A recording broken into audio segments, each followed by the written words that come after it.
Vous le savez, sur cette chaîne, on parle beaucoup d'Elementor et on adore Elementor, certes, mais Elementor, il tournerait pas sur WordPress. Et WordPress, il viendrait pas de faire une grosse mise à jour, du genre mise à jour où on met un nouvel outil à disposition qui permet de designer tout son site, que ce soit bien sûr les articles, les pages, mais aussi les headers et les footers. Oui, WordPress vient de le faire. Et vous savez, c'est un peu comme voir un vieil ami, notamment avec Gutenberg, qu'on n'aurait pas vu depuis longtemps, depuis un bail.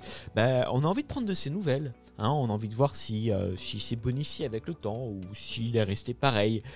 Bref, vous l'aurez compris, aujourd'hui, je ne connais pas du tout ce nouvel outil qui s'appelle Blocks, je crois. Et je vous propose qu'on regarde ça ensemble, en direct. Vous verrez du coup peut-être me voir galérer avec cet outil ou pas. Et aussi vous aurez mon point de vue avec un point de vue du coup d'utilisateur d'Elementor. On parlera aussi de l'avenir des thèmes. Parce que, mais mine de rien, ce que vient de faire WordPress, c'est un gros virage. Je vous ai préparé une installation vierge de WordPress. Je vous assure, je découvre l'outil pour la première fois là. Écoutez, on va aller voir ce qu'il a en retour. Vous êtes prêts? C'est parti. Alors, je suis donc, comme je vous le disais, sur une installation vierge de WordPress qui sous-entend déjà plusieurs choses. Ici, j'ai la bienvenue, bienvenue sur WordPress. Ok, merci beaucoup. Avec les trois choses phares, donc du contenu riche avec des blocs et des compositions. Donc ça, c'est bien sûr Gutenberg avec de nouvelles compositions, ça va aller dans ce sens. Tout est bloc, tout est fait aujourd'hui, sachez-le, sur WordPress. Mais il n'y a pas que ça, bien sûr. On va pouvoir personnaliser l'ensemble, c'est ça qu'on va aller voir surtout aujourd'hui, c'est vraiment la grosse partie, de votre site avec les thèmes. Donc pour ça, on ira ouvrir l'éditeur du site. Et enfin, on peut avoir des styles globaux. Ok. Alors, déjà, la première chose à dire, c'est que avec toutes les mises à jour importantes de WordPress, viennent de nouveaux thèmes. Et donc là, on a bien sûr les deux thèmes précédents, mais on a le thème 22. Voilà, puisque nous sommes en année 2022. Je vous le donne en 1000. Alors, si je vais aller voir ici, que je lance, oula, oui, alors là, j'ai peut-être été un peu vite. Je lance du coup l'éditeur de thèmes personnalisé. Et donc je me retrouve avec ce petit oiseau très mignon et sur ma page Hello World. Donc comme je vous disais que tout est bloc en effet. Je voudrais juste déjà essayer de comprendre un petit peu. Voilà, donc là je suis sur un nouvel outil. Ok. Je peux revenir au tableau de bord comme ça. Ok. Alors ça change quand même vachement. Si juste je vais sur mon site, on avait le menu personnalisé en haut. Là on l'a plus. Là, on l'a plus. Alors, il faut faire modifier le site. Ce qui est plutôt logique, du coup, puisqu'on a accès à tout le site. Et là, du coup, je lance ce nouvel éditeur. OK. Ici, j'imagine que je vais pouvoir changer, j'allais dire de page, mais non. Bon, c'est juste parce que j'ai une page. S'effectue en tant que page d'accueil du site. OK. Parcourir tous les modèles. OK, il y a quand même beaucoup de choses là. Donc, si je demande d'aller charger une page 404... Voilà, un modèle de type page 404. Parfait. Donc c'est bien ce que je pensais quand même. C'est un endroit pour naviguer de page en page. Par contre, parcourir tous les modèles. Ok, c'est juste la syntaxe là qui m'étonne un peu. C'est assez intuitif, j'ai trouvé tout de suite, mais c'est parcourir tous les pages ou c'est parce que c'est pas encore des pages publiées que ça reste des modèles et qu'il faudrait les publier.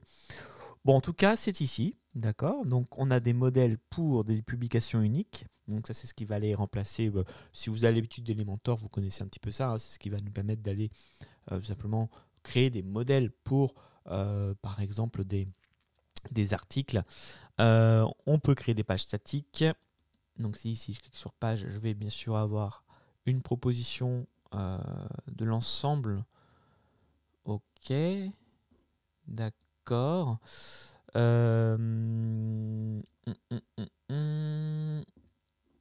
Alors du coup, si je veux modifier mon header et mon footer, j'imagine qu'il faut que j'aille dans l'éditeur ici à gauche.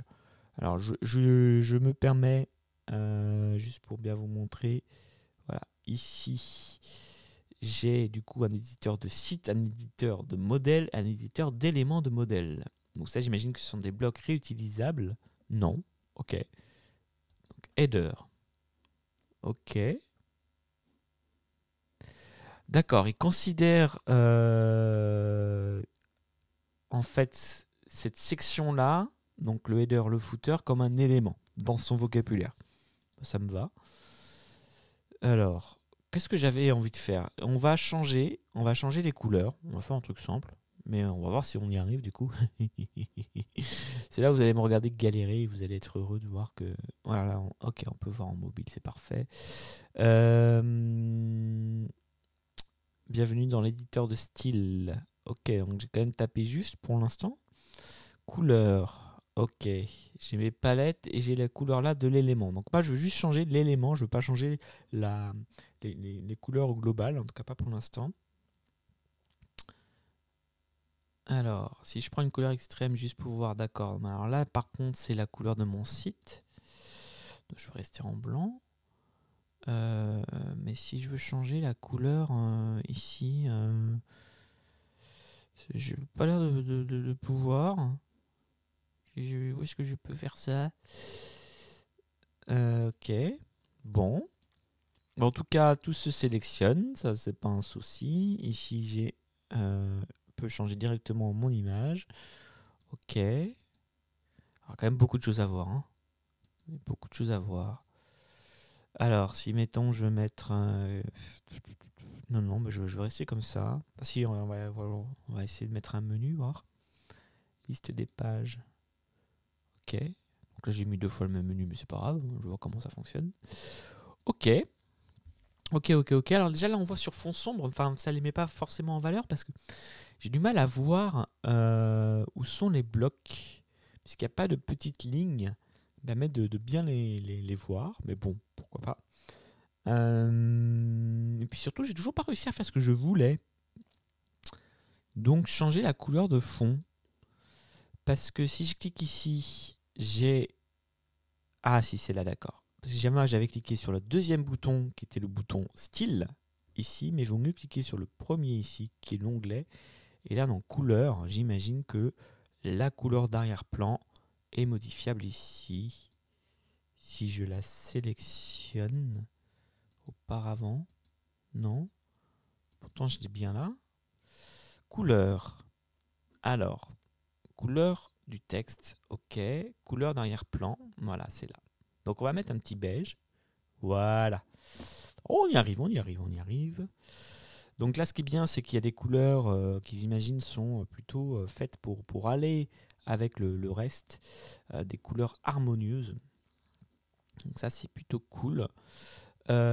Ici, dans modèle, dans bloc, tac. Je veux changer le design. Je clique dans design cette fois. Typographie, texte. J'essaie de faire l'inverse, hein, voir si c'est simple. Je vous avais dit, vous allez me voir galérer. Hein.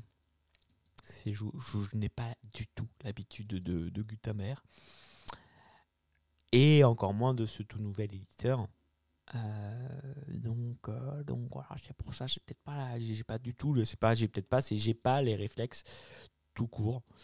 Là, ce qui m'embête un peu, c'est que là, si je sélectionne ça dans modèle, dans bloc, et ici, je vois pas couleur. Je vois pas. Non, ça reste toujours la même chose. Je vois pas. Je vois pas où je peux modifier. Mais bon, ok. On va dire que je vais pour l'instant enregistrer, parce qu'on va quand même pas rester sur ça tout le temps. Si je reclique ici, moi j'aime bien ce petit menu quand même. Je trouve ça plutôt cool. On reste focus sur du design, et c'est-à-dire que d'ici, je peux aller modifier mes éléments, donc mon header et mon footer, hein, on l'a compris du coup. On va pouvoir tout modifier. Plutôt cool, c'est que là, je sais pas s'il a fait exprès, mais il a l'air d'avoir repris la couleur blanche que j'avais mis en haut. Ça se trouve c'était voulu, hein, c'était comme ça à la base. Et donc ouais, ce que j'aime bien, c'est qu'ici dans l'éditeur, on a un peu tout quoi. Donc c'est plutôt bien centralisé. A few moments later. Éditeur est en bêta, ça c'est drôle qu'ils le mettent, c'est bien. C'est un petit peu étonnant vu que la release vient de sortir de dire que c'est en bêta. Pour moi, si vous le sortez, vous êtes prêts, quoi, mais ok. Je retrouve plus mes petits... Où sont les menus? Où est le menu? Parce que moi, je veux juste ajouter un menu, monsieur. C'est peut-être dans le site, hein, mais la vache, apparence, éditeur. Où est normalement, mon menu est là. Bon, on va passer par l'éditeur, c'est forcément là. Donc je disais quoi? Je sais même plus. Je suis blasé là déjà. Tac, tac, tac, tac. Je tourne en rond. Bah écoutez, je crois que je vais bientôt arrêter là. Je voulais juste vous faire une petite réflexion de fond. Parce que de toute façon, là, clairement, il faut que je me forme à la nouvelle version. Ouais, par contre, franchement, passer en éditeur bêta alors que c'est censé être le truc de base sur lequel repose le nouveau WordPress, ça devrait pas être en bêta. C'est genre, on vous a mis un truc qui révolutionne tout, mais attention, c'est en bêta, mais on vous l'impose, hein. Donc, on va encore devoir. Enfin, je comprends pas, sincèrement. On va encore devoir télécharger un plugin. C'est pas grave, le plugin existe, hein. Vous allez déjà me dire en commentaire. Si vous voulez pas, il y a un plugin pour le désactiver, comme Gutenberg. Oui, mais c'est pas la question. Tu sors une nouvelle version de WordPress, accessible à tout le monde, une version majeure, donc tout le monde doit mettre à jour. Ton nouvel outil n'est pas en bêta. L'outil de base sur lequel repose tout ton design, il n'est pas en bêta, il est fini. Et surtout, du coup, c'est ça que je reproche un tout petit peu, c'est que j'ai pas de tuto. Vous voyez, ici, j'ai des belles pages. J'ai certainement des tutos sur WordPress, il n'y a pas de souci, mais j'ai pas le lien là vers. Alors, si je vais sur en savoir plus, j'espère quand même que je vais avoir un peu. Donnez-moi tort, franchement, parce que découvrez 22, une nouvelle palette, ok, le bloc. Je veux vraiment un tuto sur ça, le pouvoir de composition, ok, il n'y a pas de souci, une refonte en vue de la liste. Je veux surtout le tuto sur bloc, quoi. Et comme il est encore en bêta, je suis pas sûr que. Ah, je vous montrerai pas, je suis désolé. Je suis pas sûr qu'il y soit. Et ça m'embête un peu. L'édition complète de votre site est là, parfait. Mais j'ai pas énormément de ressources. Ça va venir, il y a pas un souci. C'est pas un souci, mais ce que je veux simplement dire, c'est dans le timing. Dans le timing, vous mettez pas votre principal outil en bêta. Et surtout, vous mettez une petite vidéo pour montrer vraiment comment il fonctionne dans ce cas-là, quoi. Donc, ça m'emmène à une question, je trouve assez importante. L'outil est bien, il n'y a pas de souci sur ça. Pour moi, c'est juste une question de comment je le package. C'est-à-dire que pour moi, il faut qu'il soit fini quand il est livré. Avec un joli tuto en vidéo qui nous montre vraiment pas à pas, quitte à l'imposer, autant que ça soit dans le screenshot. Vous voyez ici, on voit directement une petite vidéo qui se joue pour nous montrer, ou quand on ouvre l'éditeur, qu'on nous montre vraiment comment il fonctionne avec un petit tuto pas à pas. Parce que ça change tout, quoi. Il y a beaucoup de choses qui changent, donc là, c'est plutôt ça. Mais moi, je me posais une question, en fait. Mettons-nous 2 secondes à la place d'un éditeur de thème. Vous êtes l'éditeur d'un thème. Il fut un temps, avant l'arrivée des page builders et des theme builders comme Divi, Beaver Builder et Elementor, quand on achetait un thème, on avait le design qui arrivait directement en mode voilà, c'est le thème, c'est fini. Si t'as acheté ça, t'as ça, quoi. Alors, ça posait plein de problèmes et je suis content que cette ère soit un peu finie d'ailleurs parce que sincèrement, ça posait des problèmes de du coup, ok, t'as ça, mais avec un contenu qui correspond pas, donc tu dois tout refaire à zéro et c'est compliqué. Et puis, c'était des usines à gaz, hein, soyons clairs. Et c'était pas uniforme. C'est-à-dire que d'un thème à l'autre, l'éditeur de thème créait son propre, des fois page builder, mais même des fois s'intégrait au menu personnalisé qui était assez complexe. Donc là, il y a quand même un beau travail d'ergonomie sur ça qui est fait.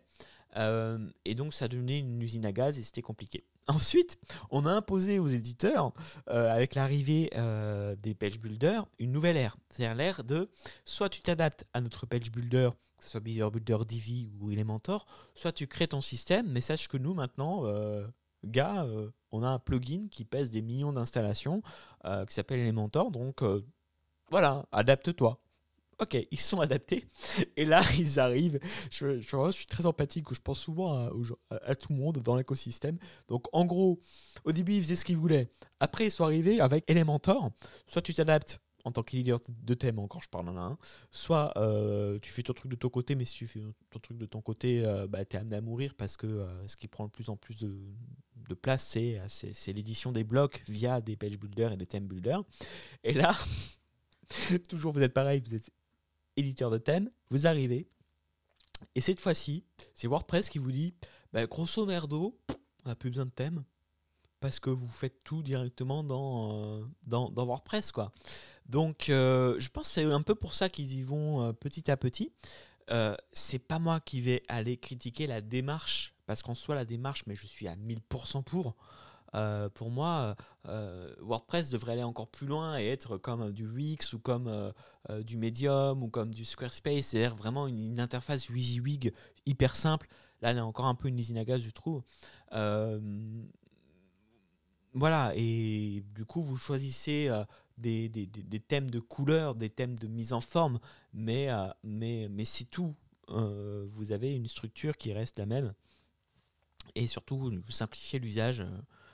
Voilà, et vous préchargez des templates si vous voulez, mais vous avez un seul thème en fait qui fait tourner tout ça, quoi.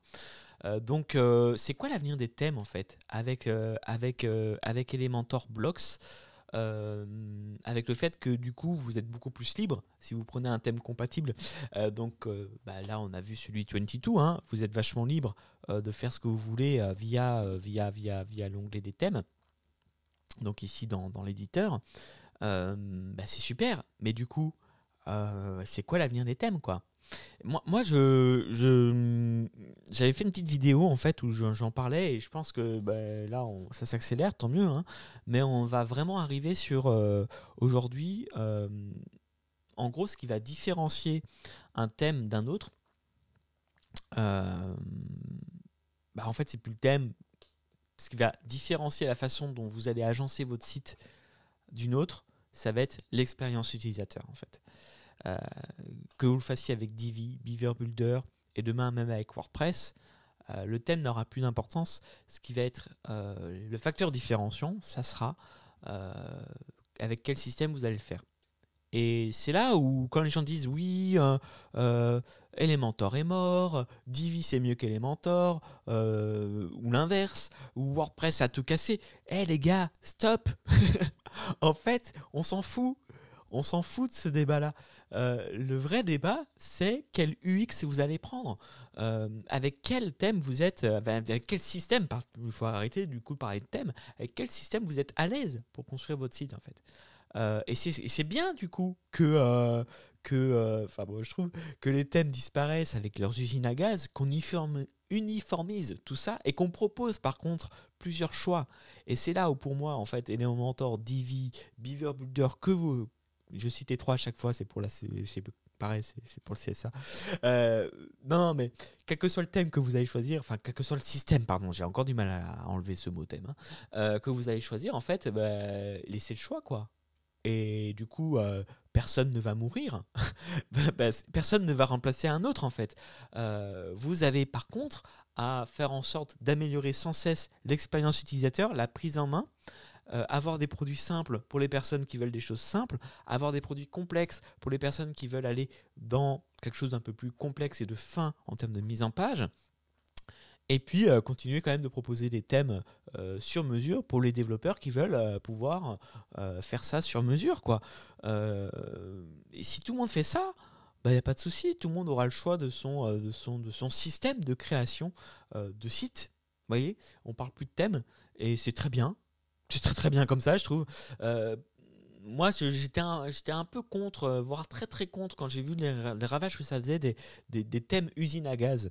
Donc, qu'on achète sur Evento, qui promettent monts et merveilles. Alors, quand ils arrivent avec des vrais plugins derrière, pourquoi pas des plugins custom qui font des choses que d'autres thèmes ne peuvent pas faire, pourquoi pas, mais sincèrement là en fait au final je trouve que ça va dans le bon sens ce que propose WordPress. Après c'est une question d'usage et d'UX en fait. C'est aussi, et c'est ce qu'essaye de construire Elementor, on en parle dans une autre vidéo, ça c'est aussi une question d'écosystème. Mais ça c'est encore un autre débat. Voilà, au final, que dire, c'est plutôt une bonne nouvelle. Il faut laisser la place à tout le monde. Moi j'aime bien l'idée que franchement on puisse avoir des expériences différentes pour construire son site, et je dis plus son thème exprès. Donc voilà, et si par exemple vous voulez apprendre à gérer avec Elementor et sans aucun plugin payant d'ailleurs votre thème et le créer de A à Z du coup, j'ai une formation qui est gratuite et il suffit juste de cliquer sur le lien, il est sur YouTube, la formation tout simplement, donc vous pouvez cliquer ici voilà pour la voir arriver et donc il y a aussi le lien en description. Si vous avez envie de réagir à cette vidéo, j'ai dit pas mal de choses et il y a peut-être des bêtises aussi, qui sait, mais voilà, j'aimerais aussi votre point de vue justement sur ce que propose là en ce moment WordPress. Il a le mérite de faire un joli virage. J'aimerais aussi avoir votre avis si vous êtes éditeur de thèmes. Ça m'intéresse. Et voilà, en tout cas, dites-moi ce que vous avez pensé dans cette vidéo, ce que vous pensez de ce nouvel outil. Est-ce que vous l'avez déjà pris en main ou pas? Quant à moi, je vous dis à très vite pour une prochaine vidéo. Si ça vous a plu, n'hésitez pas à vous abonner. Je fais une vidéo toutes les semaines. Ici, on parle de création, de coulisses, de comment créer son site internet. Donc, je vous dis à très vite pour une prochaine vidéo. Ciao, ciao.